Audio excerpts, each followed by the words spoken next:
Welcome to week 10. This week we are looking at feedback, not only receiving feedback but providing feedback to others.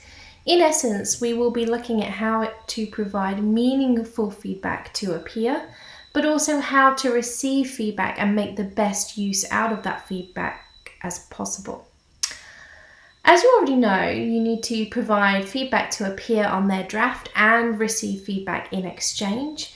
But the primary purpose of this exercise is really to receive feedback and to give you a fresh perspective on your own work. When we've worked hard on something for a long period of time, it's easy to read work how we believe we've written it rather than what it actually says. Getting you to act as a reviewer snaps you out of that habit. When we view work as the marker or reader rather than the author, we then gain insight into critiquing our own work. When we see problems in other people's work, we then realize that there are aspects of our work that are similar. We can identify those problem areas more easily when we've engaged in that objective process of evaluating someone else's work. However, in addition to the insight you will gain from providing feedback to a peer, note that the actual feedback you receive from the other peer can be quite useful, especially if that feedback not only flags the problems with your work but also identifies ways in which you can improve that work. So what we'll look at first is providing meaningful feedback so that you can really provide benefit to the other student when you review their work. Although we all want to be liked and we don't want to upset anyone or hurt anyone's feelings, the other student gains no benefit from you telling them that their paper is at a HD level and there's absolutely nothing you can suggest to make it better. We can always improve our writing.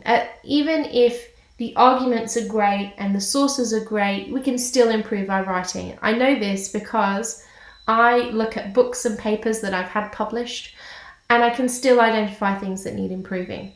So you can always find something in the paper that needs more work. Having said that, try to avoid just being an editor, so only focusing on typos and grammatical mistakes.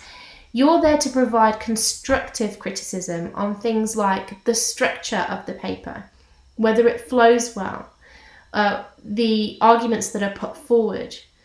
Have they looked at the other side and have they countered the other side? The use of sources and the manner in which those arguments are expressed. Are they clear and precise? Is it easy for a layperson to follow, or do you really need a lot of context to be able to follow the arguments? If so, then there needs to be more work on the way that the arguments are expressed. In terms of how you deliver the feedback, think of all the feedback that you've received to date during your law degree from your tutors and try and mirror that. A professional, impersonal delivery of feedback is by far the best approach.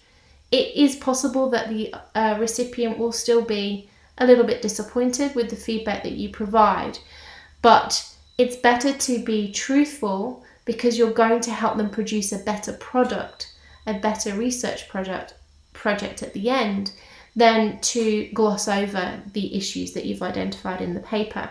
There are some tips in the study guide on how to provide feedback, so please check those out and look at them carefully before you commence the feedback process. And Scott also has a really useful video on providing feedback as well.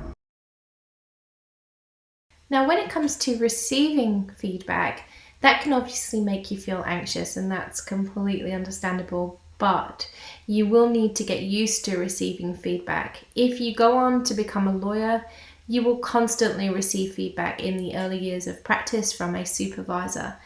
Even if you complete the PLT and you don't undertake a traineeship, you still really don't know what you're doing, and you will still need someone to supervise you in your early years. You only achieve a minimum level of competency in undertaking a PLT or coming out of the other side of your traineeship.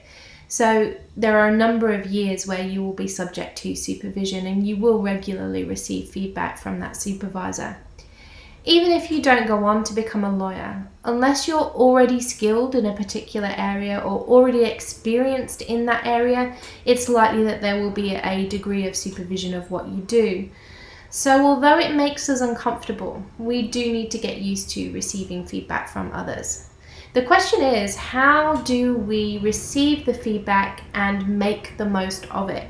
Now, Scott has a video that details how to make the most of feedback, but just a few tips here. First is that it is possible the peer will flag problems that you already know about, which should be relatively easy for you to accept. However, it can be disappointing where you receive constructive criticism of a part of your work that you thought was quite good or you're quite attached to and you've worked quite hard on it. And it's fine to be disappointed. That is completely normal. If the peer has provided you with suggestions on how to improve that particular aspect of your work, make sure you review the comments carefully and consider what steps you can take to respond to that feedback.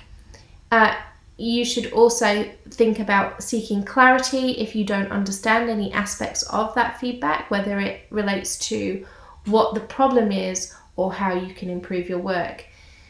The aim here is to not only thoroughly understand the feedback, but also identify a plan of action to ensure that you bring about improvement in your work before you submit your final project. Now, if the peer has not provided any suggestions on how to improve your work and they've only highlighted the problems, reflect on that and then put yourself in the position of the reader. What do you think you could do to improve that work? Note that if you're really not sure on how to improve your work, you can always go back to your peer reviewer and ask for some suggestions or seek further help from peers on discussion forums, or come to the workshop with those comments in hand and we can chat through them in the workshop. Or of course make an appointment to see me.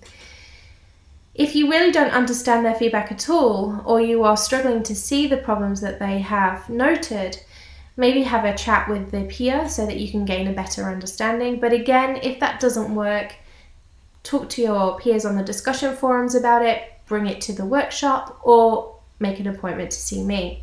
The key here is that you've gone through the process of feedback, providing feedback and receiving feedback. You now need to make the most of it. You now need to gain a better understanding of how to bring about the best final product that you can. As this workshop activity is quite onerous in that you must not only provide extensive feedback to a peer, but you must also work through your own feedback that you've received and identify how to improve your work. There's no additional activities for the workshop this week. But please still attend the workshop because we'll be discussing the feedback in a general sense.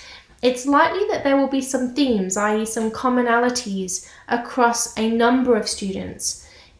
So it's likely that a number of students have received similar comments, and we can then brainstorm as a group how we might improve our drafts in light of the common feedback that has been received.